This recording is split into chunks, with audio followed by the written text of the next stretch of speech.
So I'm recording right now. So again, if you scroll down to the bottom of your screen and press recording. You have to give me permission. Okay. Let me.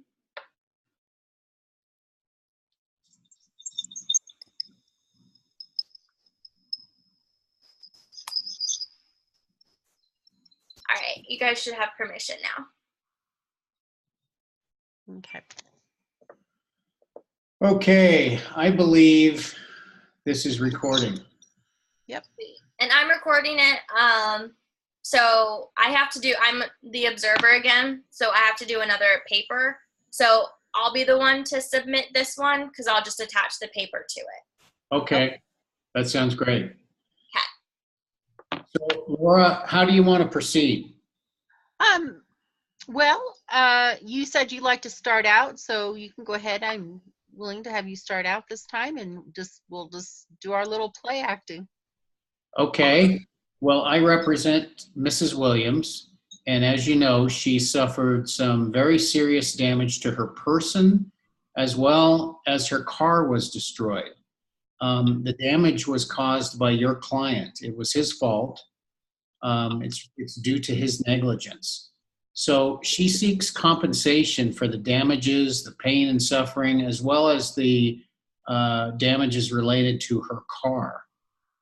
So one way to approach this, we need to address both of these separately. So how about we start with the car? Okay. Well, you know the car has over 60,000 miles on it, so it's a well-worn vehicle. Right now, retail value, you maybe be able to get 10,000, but I'm saying the best we'll get for it is around 6,000. So Give you 6,000 for the car. So you would offer 6,000. Yes. Okay. Let me point out a couple of things. The car is in very good condition. She took good care of it, and it is destined to become a classic. The replacement value for a car in good shape like that is $10,000. So you're suggesting that she take a loss due to your client's negligence.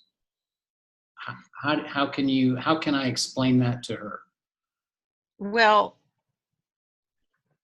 cars going at the rate right now that of the vehicle she has is $6,000. Well, that's not car correct. you have to use wear and tear of the vehicle from personal use already done, and there's no pre-damage notation on it, so we don't know if there was already previous damage on the vehicle or was it all caused from this accident, because there's no photographs, there's no reports, there's no nothing.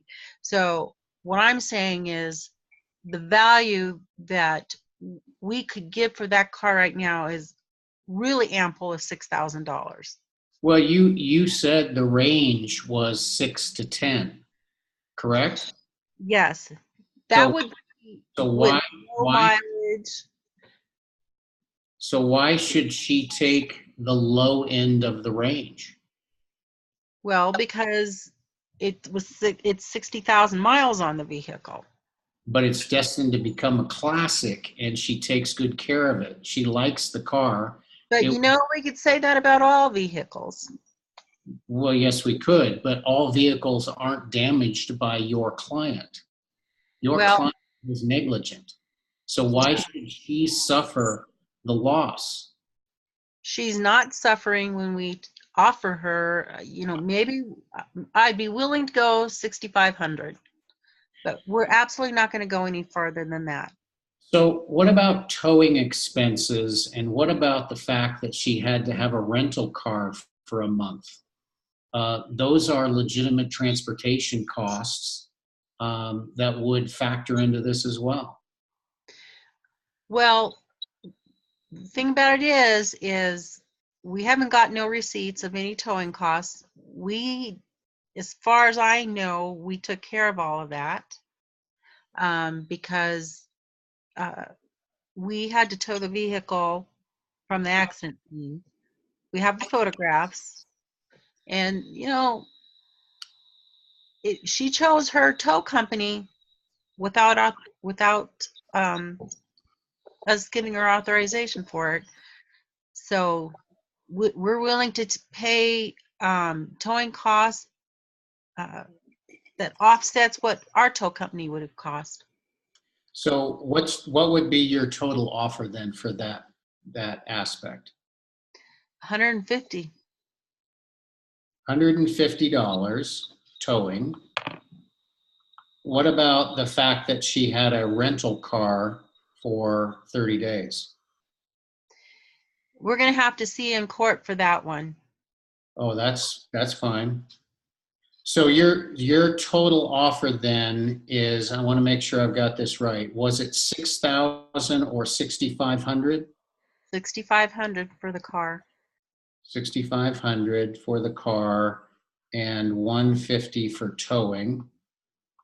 No allowance for anything else. No. She wasn't insured for that. I don't know that it's your position to talk about what insurance she had. This damage was caused by your client. So the point is, why should she suffer any loss due to his negligence? Then she should have sought out prior authorization before she went to a rental company. Okay. So let's move forward then. If that's the best offer you have, I'll take note of that, and we can perhaps come back to this. Okay. So let's talk about injuries. So she suffered, as you know, a broken foot, broken knee, various contusions, scrapes, a serious case of whiplash. She's had to undergo surgery, and now she's got a disfiguring scar or scars from that surgery. She'll have to limp for the rest of her life. So she won't be able to enjoy the normal things that she has done: tennis, gardening, running, and so on. And she's also seeing a counselor because of the severe emotional trauma that she experienced. So all those records can be made available to you.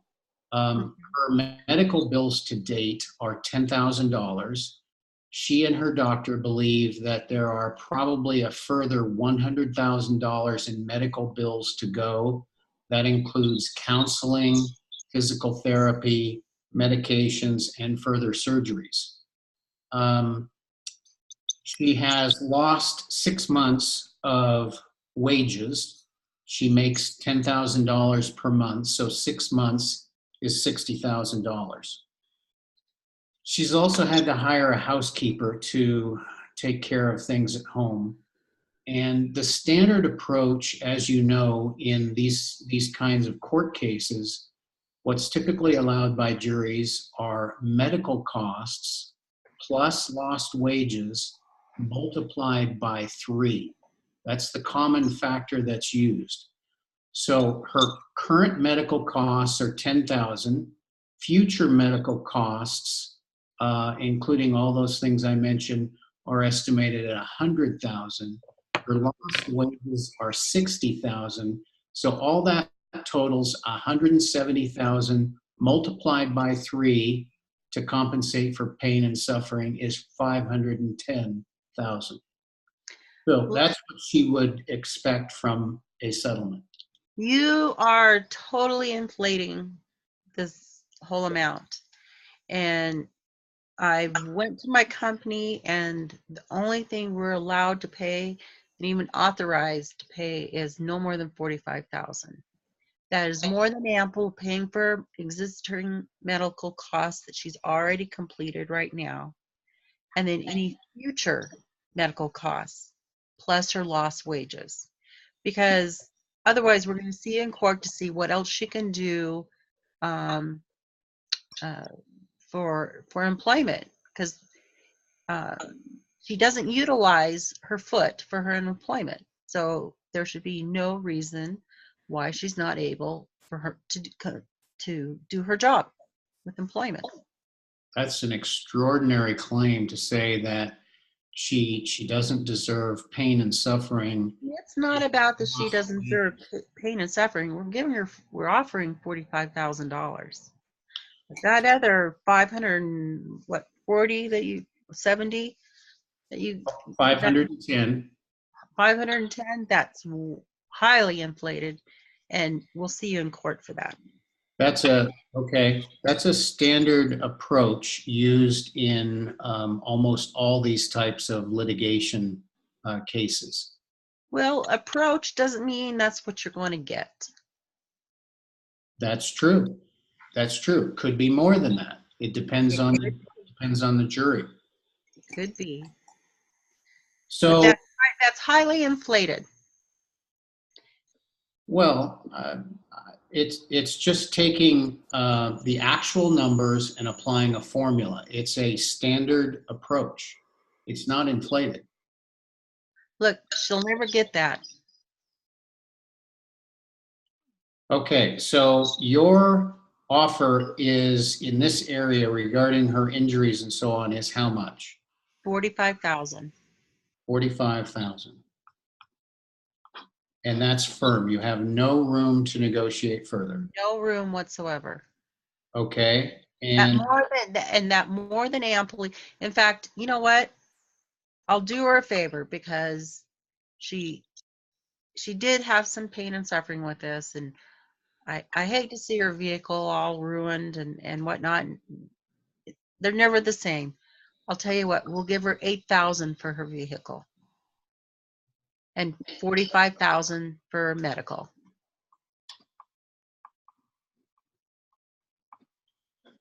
well, the 8,000 for the vehicle, what about the towing expense that she incurred, which was? That's including that. That's including that. So 8,000 and 45,000. Yes. I'm sorry, I can't agree to that. That's just not even close. Well, that's all we are authorized to give. So I think we'll have to see in court then. Okay. We'll have to litigate the price because that's highly inflated. And hey, you know you're known for that. Come on, cut some slack. Who's known for that? You're known for that. You always inflate your clients' amounts. Always. So I won't say anything detrimental about the insurance industry or your company because I have respect for this process. Let's see. She was expecting more than that, and the case law suggests that she'll do much better. So if you've got absolutely no more room to adjust those figures, then I don't think we can strike a deal. You know, you got to look at the whole picture here. If she was never able to walk again, or she was never able to do her job, or she absolutely could not function, what insurance companies pay for house care? So you got to look at the whole picture here. And I think when you start thinking a little more practical about it, $45,000 is pretty ample. So for $45,000, she gets disfiguring scars. She can't enjoy her life the way she has been, and she walks with a limp for the rest of her life. Juries award customers at McDonald's $5 million when they spill hot coffee on themselves. Do you think any jury, when they see her limp into a courtroom, would say $45,000 is adequate compensation? They absolutely would when you look at the whole picture. Well, I am trying to look at the whole picture. She's lost 6 months of work. She's lost 6 months of wages because of the multiple surgeries and the damage that she suffered. Your $45,000 doesn't even cover her lost wages. And why couldn't she work? Because she was in the hospital. Not for that whole time. She was able to work. But she had surgery, she had physical therapy.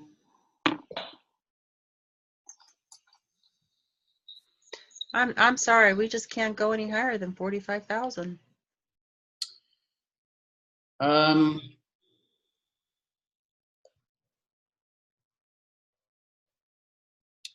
okay, I think that's a really poor deal. Hey, I'm sorry you feel that way, but it's just, the highest, the absolute highest will give 50. But that's more than reasonable. For a limp for the rest of her life, you'll give $50,000. Hey, we all have limps. She No, can work. we don't. Why would you say we all have limps? We don't all have limps. Well, for the most part, come on. I No. want to be fair to your client, but we're absolutely not going to pay anything more than, and I'm going above and beyond. I'm even going to have to get authorization for this. 50,000 is absolutely all we're going to do. So who has to approve that agreement? The president of our company. So does that mean that the offer you're making now is contingent and may not be honored? No, it would be honored, but it has to have the seal of approval. Because like I told you, if we can't come to some sort of agreement here, which is more than reasonable for this type of injury, and she's asking for things that we just typically don't pay for. So if you want to be unreasonable about it, that's fine. We'll end up having to go to court over it. But if you want to be reasonable about it, we can do it. Well, I'm not trying to be unreasonable about anything.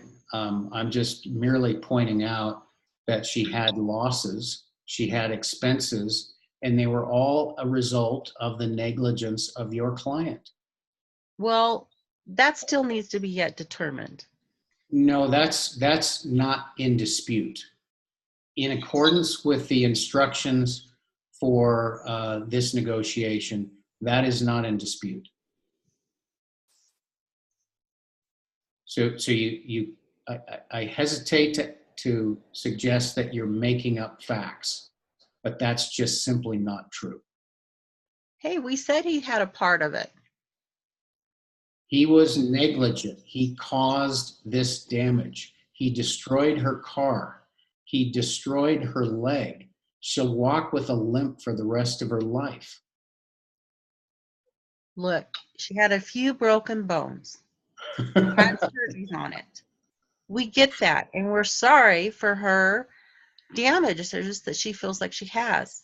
But she's also being unreasonable for asking for certain things that they're just not going to authorize to do it. House care and not being able to return to work long after this accident, 6 months out of work.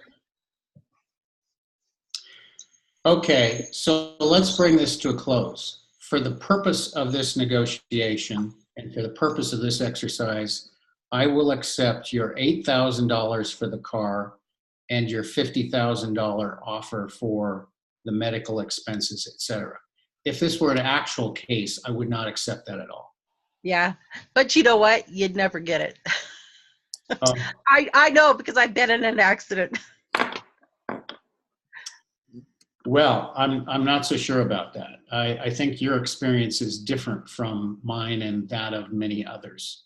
So so we've got 8,000 for the car, 50,000 for all the other damages. Sarah, do you have what you need? Yeah, I have what I need. Okay. Laura, are you good? Yep. Okay. So I'll watch the site and check it out after I finish my other posts and just, double check that everything gets uploaded. Yeah, I'll probably upload it either later tonight when I finish the paper and everything. So it might take me a little while to kind of like go back, look at my notes from this from the video and do everything. But I'll probably shoot you guys an email when I upload it. Perfect. Alrighty. Did you have any comments or what did you think? It was definitely different from the first one, but I think because there was more, the stakes were higher, and there definitely was a lot more competitive bargaining instead of cooperative bargaining, which I could see that. Right. And a couple of other, kind of like holding your ground. But other than that, like it was a good one to watch. I know. I felt like you were starting to take it personal, Leo. And all I do was I was just playing the part because mine just says that he was negligent in it, but it didn't say it was ever proven or not proven. And actually, it said that the accounting department said that the most that she would be entitled to was $45,000. How they figured that out, I don't know. But that's supposedly how my thing went. I just didn't pull $45,000 out of a hat. Okay, fair enough. I wanted to push you as far as I could to see what I could get. I know. That's why I say I was thinking, wait a second here. I have a disfiguring scar. I've had multiple surgeries, and I never got that. Yeah. I was Well, lucky for a few $1,000s extra. maybe we'll be lucky enough to spill coffee on ourselves at McDonald's and each get like 5 That's minutes. what I'm saying. I think we just have to play stupid because those kind of people always seem to get it. You needed Leo for your injuries. I did. I would be set free here. I know. It was terrible. It was a bad accident. My car totally got destroyed. And they just absolutely would not even give me hardly anything for the car. It was a Volvo. And all they did was give me replacement value. So it And sounds like you were doing that on your own and not through a lawyer. No, this was through a lawyer. Hmm. This was through a lawyer, and this is all they said that they could get for it, as long as they replaced my car. But they devalued the car so much because of the mileage and stuff on it that I couldn't go out and buy another Volvo for the same kind of Volvo with the same model. There's no way I could.